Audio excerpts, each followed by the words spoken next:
Panel बनाने के लिए जो कंपोनेंट सब चाहिए वो कंपोनेंट मैं आपको बता दे रहा हूँ। एक अगर आपका 16 14 एम्पियर 15 एम्पियर कितना एम्पियर का उस वो एम्पियर के हिसाब से आप ले लीजिए एस एस आर। 2 SSR चाहिए एक मोटर को चलाने के लिए। आप न्यूट्रल को और फेज को भी काट सकते हैं।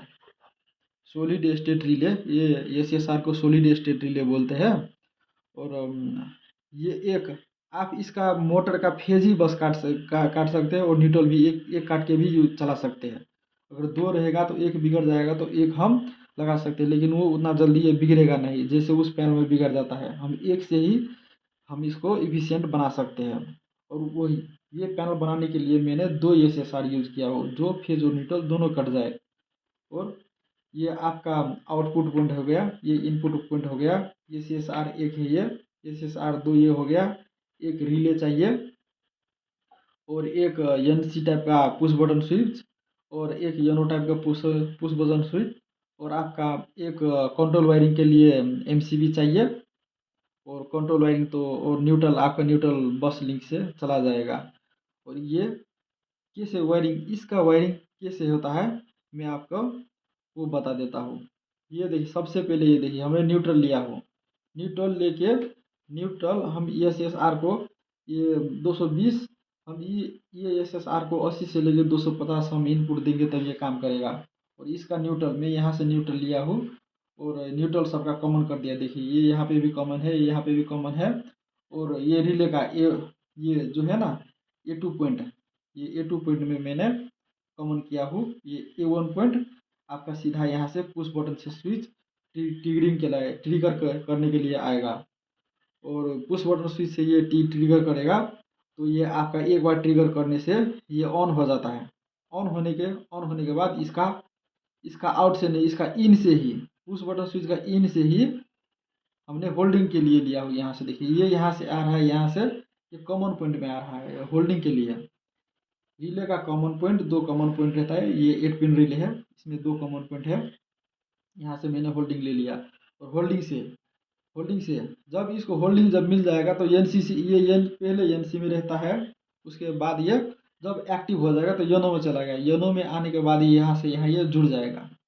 यहाँ से जुड़ जाएगा तो इसका आउट देखिए, यहाँ से पुश बटन से पुश इसका ट्रिगर मिल जाएगा। तो उसके बाद ये देखिए सर, बताइए आप क्वेश्चन करेंगे कि ये होल्ड कैसे हो गया।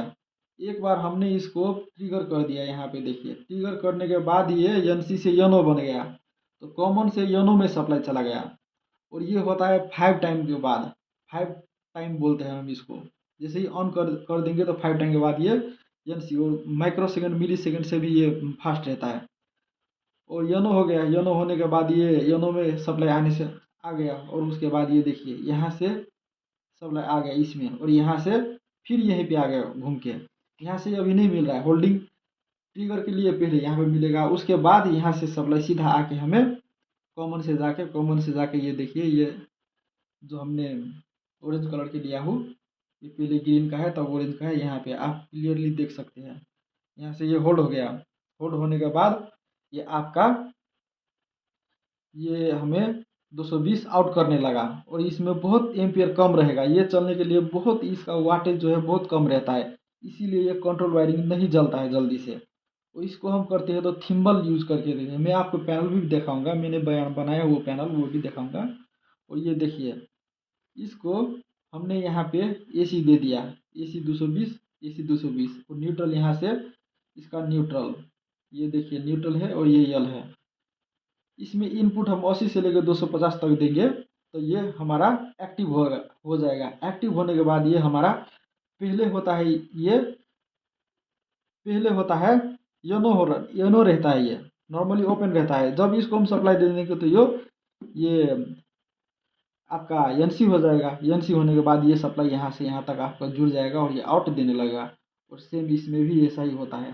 जब इसको हम 80 से लेकर 250 वोल्ट तक देंगे, ये AC टाइप का है। DC में भी आपका DC में 3 से लेकर 34 वोल्ट तक आता है ये इनपुट। और आउटपुट आप AC भी आउटपुट कर सकते हैं और इनपुट भी आउटपुट AC DC दोनों कर सकते हैं। लेकिन इसका इनपुट में ख्याल करना पड़ता है। इनपुट में 3 से लेकर 34 तक DC में आएगा और एसी में आपका 80 से लेकर 250 तक ये SSR आता है। और यहाँ पे हम अगर इसको अगर एसी है तो एसी इनपुट आप देंगे 80 से लेकर 250 तक। ये योनो टाइप का है, योनो रहता है पहले, योनो से एनसी हो जाएगा और सप्लाई आउट कर देगा। इस तरीके से हमारा ये काम करता है। हमने आपको होल्डिंग के लिए भी बता दिया और ये भी इसका इन आउट भी समझा दिया। और पुश बटन से लेके कैसे इसको अगर हम इसको एनसी दबा देंगे तो ये आपका ब्रेक हो जाएगा और ये होल्ड ब्रेकअप होने के बाद ये तब आपका ये सारे सिस्टम काम नहीं करेगा। ये पुश बटन से ऑन ऑफ होता है, इसीलिए हमने बता दिया इसका push button switch, push button YONO NC. और यहाँ से देखिए हमने दो ही ऑन ऑफ लिया हो।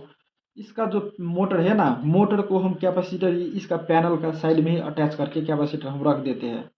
और इसका जो कॉमन पॉइंट रहता है, एक फेज हम सीधा इसमें जोड़ देते हैं, फेज को बी पॉइंट में। और आर फेज में एक कैपेसिटर का रहता है और एक इसका रनिंग का कोयल आया रहता है। रनिंग का जो हमारा टर्मिनल लीड रहता है वो टर्मिनल का लीड आकर इसमें जुड़ जाता है। और उसके बाद ये हमारा जो स्टार्टिंग हो गया, स्टार्टिंग में तो सप्लाई हम नहीं देते, बस कैपेसिटर का टर्मिनल आके जुड़ता है। तो वाई फेज में हम बस कैपेसिटर जोड़ देंगे, उसके बाद हमारा मोटर यहाँ से ये कंट्रोलर चलेगा। हम अगले वीडियो में आप दिखाएंगे कि इसका जो हमने अपना से बनाया जो है पैनल को डिजाइन करके, वो आपको दिखाएंगे।